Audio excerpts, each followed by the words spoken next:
साक्षी एक बिन माँ की बच्ची थी जिसके पिता ने दूसरी शादी कर ली थी। साक्षी को पढ़ने का बहुत शौक था। वो स्कूल जाया करती थी और लगन से पढ़ाई करती थी, पर उसकी माँ सुषमा को ये सब पसंद नहीं था। वो ना ही साक्षी की पढ़ाई को पसंद करती थी और ना ही साक्षी को। साक्षी, जाओ बाजार से 5 किलो चीनी ले आओ, घर में चीनी खत्म हो गई है। माँ, कल मेरा पेपर है, मैं ये पढ़ाई पूरी करके ले आऊंगी। तू और तेरी पढ़ाई हमेशा पूरे दिन पढ़ती रहती है। घर का काम कहो तो जैसे तुझे सांप सूंघ जाता है। अरे क्या करेगी इतना पढ़ के, करना तो घर का चूल्हा चौका ही है ना। ठीक है, मैं ले आऊंगी, आप गुस्सा मत करो। साक्षी बाजार से चीनी लेने चली जाती है। रास्ते में तेज बारिश हो जाती है और चीनी भीग जाती है। ले आई चीनी? हाँ माँ। ये चीनी लेकर आई है या पानी? सारी की सारी भीग गई है। माँ, बहुत तेज बारिश थी और मेरे पास छाता भी नहीं था। तो क्या तू भीगती, कम से कम 5 किलो चीनी तो बचा लेती। कितना नुकसान कर दिया। तेरे पापा कमाते तो कुछ है नहीं और तू बर्बाद करती रहती है। तुझे तो बस पढ़ाई की लगी हुई है ना, इसीलिए तुझे वहाँ रुकना भी नहीं था। कहीं एक जगह रुक जाती तो चीनी तो बच जाती। और सुषमा साक्षी के एक जोरदार थप्पड़ मारती है। तभी उसके पिता अशोक वहाँ आ जाते हैं। क्या हुआ बेटा, रो क्यों रही हो? हाँ, आ गए ना अपनी बेटी की हिमायत करने वाले। अब तो तुम्हारी बेटी मेरी भर भर के शिकायत करेगी। इसी की पढ़ाई के चक्कर में मेरी 5 किलो चीनी बर्बाद हो गई। तो क्या हुआ, इस 5 किलो चीनी के लिए तुम उसकी जान लोगी क्या? मैं कुछ नहीं जानती, आज से ये स्कूल नहीं जाएगी। माँ, मेरा पेपर है, मुझे पढ़ने दो। मैं आपके घर का सारा काम करूंगी, पर मेरी पढ़ाई मत रोको। हाँ सुषमा, उसको पढ़ने दो, उसका पढ़ने में बहुत मन लगता है। देखना, एक दिन ये हमारा नाम रोशन करेगी। मैं कुछ नहीं जानती, आज से इसकी पढ़ाई बंद और इसको घर के कामों में मेरी मदद करनी होगी। नहीं, उसकी पढ़ाई बंद नहीं होगी। माँ, मैं पढ़ाई के साथ साथ आपके घर के कामों में मदद भी करूंगी, आपसे वादा करती हूँ। चल बेटा, मैं तुझे स्कूल छोड़ देता हूँ। सुषमा मन मसोस के रह जाती है और अशोक साक्षी को लेकर स्कूल चला जाता है। अचानक से अशोक के ऑफिस से फोन आता है और उसे शहर के बाहर किसी काम से जाना होता है। वो साक्षी को स्कूल से लेकर नहीं आ पाता और ना ही उसकी बीवी सुषमा उसको लेने जाती है। अच्छा है, स्कूल में ही पड़ी रहेगी, यहाँ तो उससे काम कुछ होता नहीं है। उसको देख देख कर मुझे गुस्सा और आता है, मैं तो उसे लेने भी नहीं जाऊंगी। उधर साक्षी को अशोक या सुषमा लेने नहीं आते हैं। वो परेशान हो जाती है और उनका इंतजार देखते देखते स्कूल से घर की ओर अकेले ही निकल पड़ती है। वो हमेशा अपने माता पिता के साथ आती थी, इसी वजह से घर का रास्ता भूल जाती है। वो सोचती है कि उसकी माँ उसकी पढ़ाई छुड़वा देगी और यही सोचती हुई जंगल की ओर निकल पड़ती है। अगर मेरी माँ ने मेरी पढ़ाई छुड़वा दी तो मेरा क्या होगा? मुझे वही घर के काम करने पड़ेंगे, पर मुझे तो बड़े होकर देश के लिए कुछ करना है। मुझे डॉक्टर बनना है जिससे मैं समाज की सेवा कर सकूं, पर माँ मुझे पढ़ने ही नहीं देना चाहती। वो रोने लग जाती है। रोते रोते आगे बढ़ती है तो उसे किसी के कराहने की आवाज आती है। वो इधर उधर देखती है पर उसे कोई नजर नहीं आता। तभी उसकी नजर एक पत्थर पर पड़ती है जिसके नीचे एक सांप दबा हुआ कढ़ा रहा होता है।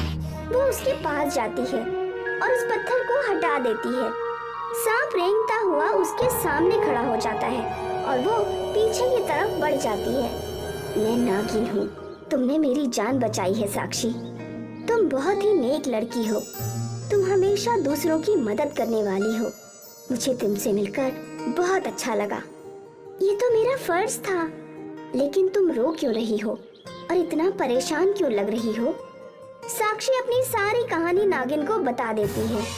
तुम चिंता मत करो, तुमने मेरी मदद की है तो मैं तुम्हारा साथ जरूर दूंगी। एक काम करो, पास में ही एक नारियल का खोल पड़ा हुआ है, उसको लेकर जाओ। साक्षी नारियल का खोल लेकर आती है और उसमें नागिन जहर उगल देती है। यह आप क्या कर रही हैं? साक्षी, ये मेरा जादुई जहर है। इसका फायदा ये है कि ये किसी भी रोग को खत्म कर सकता है। एक बार इस जहर का लेप उस रोग या रोगी पर लगा दिया जाए तो वो तुरंत ठीक हो जाता है। ये क्या कह रही हैं आप? हाँ साक्षी, मैं चाहती हूँ कि इस जादुई जहर का उपयोग तुम समाज की सेवा के लिए करो। अरे, तुम्हें तो पत्थर के नीचे दबने के कारण चोट लग गई है। हाँ, मुझे चोट लगी है। अगर तुम्हें इस जादुई जहर पर विश्वास नहीं है तो ये जादुई जहर मेरे जख्म पर लगा दो और फिर जादू देखो।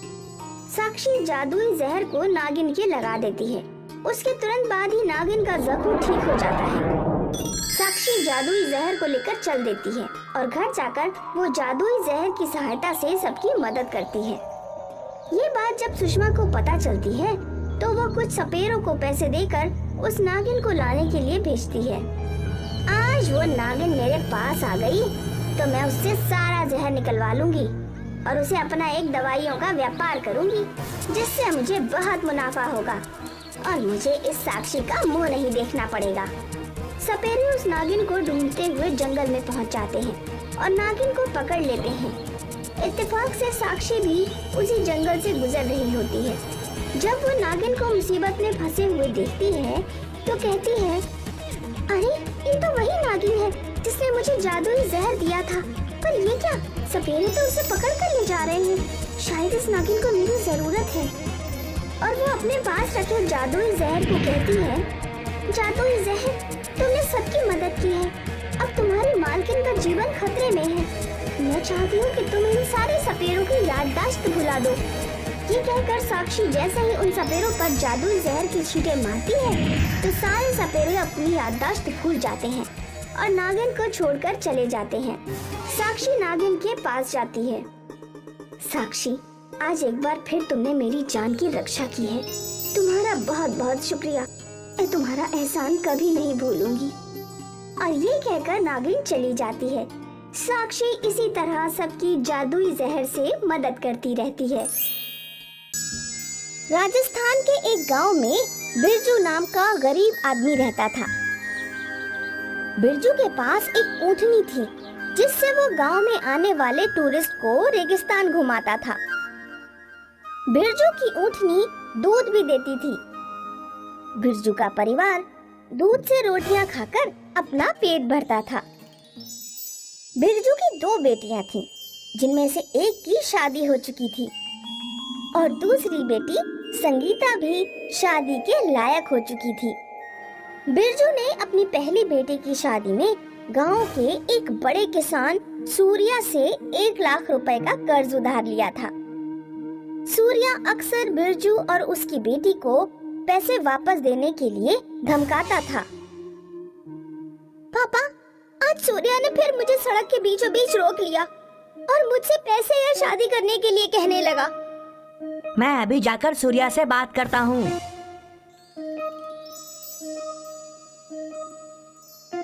सूर्या, मैंने तुमसे पैसे उधार लिए थे। मेरी बेटी का उससे कोई लेना देना नहीं है।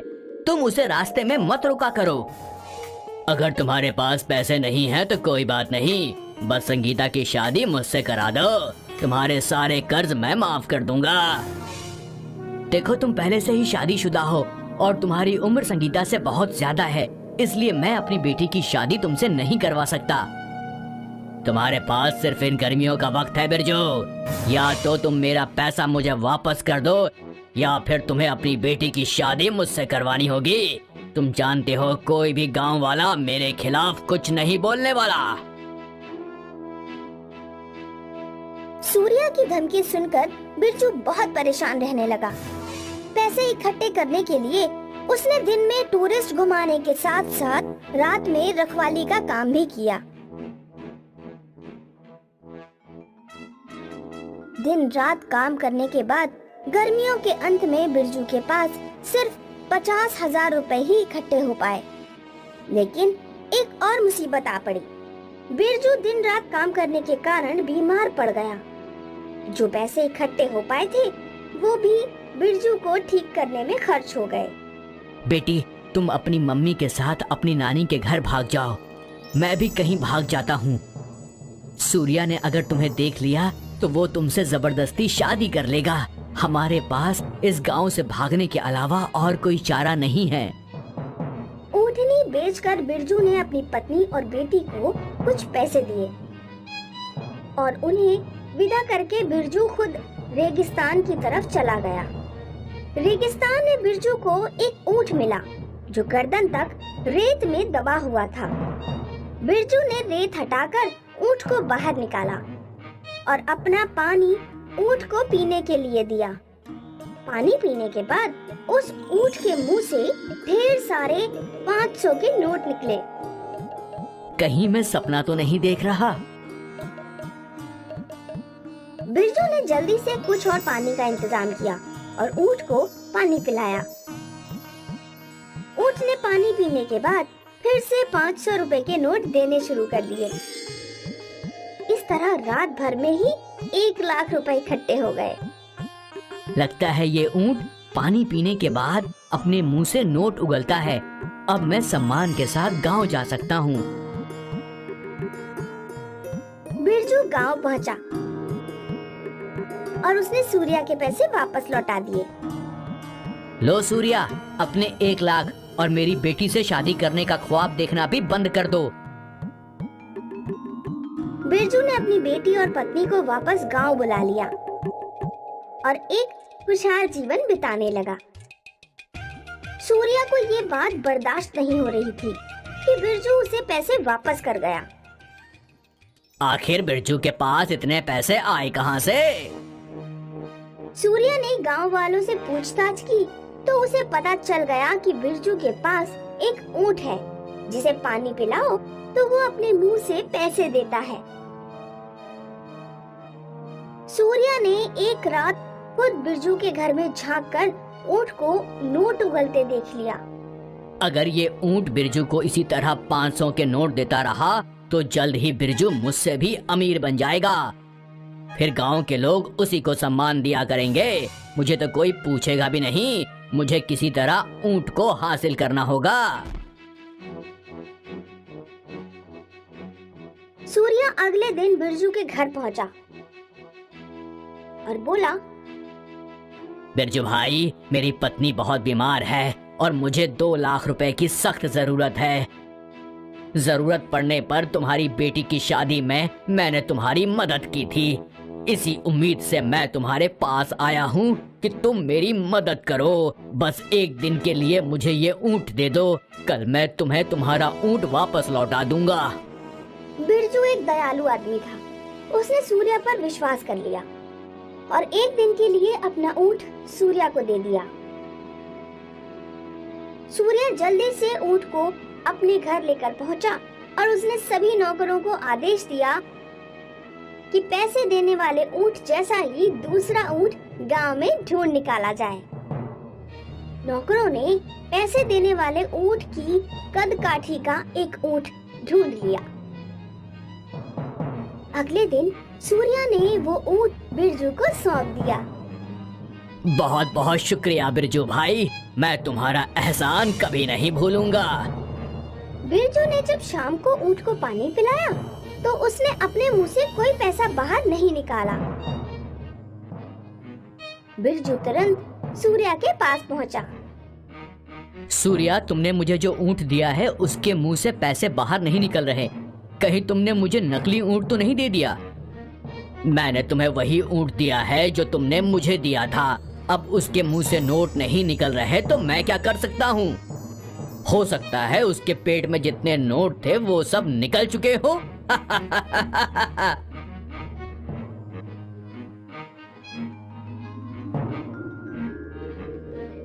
बिरजू निराश होकर घर लौट आया। सूर्या ने असली पैसे देने वाले ऊंट को अपने घर के सबसे अंदर वाले हिस्से में छुपा रखा था। ऊंट को ढेर सारा पानी पिलाओ। आज ही मैं इसके मुंह से इतना पैसा उगलवा लूंगा जो जिंदगी भर के लिए काफी हो। ऊंट के सामने पानी रखा गया, लेकिन ऊंट ने पानी नहीं पिया। मेरे सामने नखरे नहीं चलेंगे। जल्दी से पानी पियो और पैसे उगलो। सूर्या के काफी देर कहने के बाद भी ऊंट ने पानी नहीं पिया। तब सूर्या ने एक लोहे का भाला ऊंट की पीठ में चुभोना शुरू कर दिया। ऊंट की आंखें गुस्से से भर गईं और उसका आकार बढ़ने लगा। ऊंट का आकार इतना बढ़ गया कि सूर्या का पूरा घर टूट गया। पहाड़ जैसा ऊंट देखने पूरा गांव इकट्ठा हो गया। पापा, वो देखो, सूर्या के घर क्या हो रहा है? मुझे लगता है वही हमारा पैसे देने वाला ऊंट है। क्या कहता है सूर्या? क्या मैं तुझे लात मारकर मरुस्थल में फेंक दूं? नहीं नहीं नहीं, मुझे माफ कर दो। मुझे तुम्हारी पेट में भाला नहीं चुभोना चाहिए था। मुझे माफ कर दो। आज मैं तुझे छोड़ रहा हूँ। अगर आज के बाद तूने कभी भी मुझे या गांव के किसी और आदमी को परेशान किया तो तुझे हमेशा के लिए थार मरुस्थल में फेंक दूंगा, समझ गया? ऊंट का आकार सामान्य हो गया और वो बिरजू के घर लौट आया। उस दिन के बाद से सूर्या ने बिरजू को कभी परेशान नहीं किया।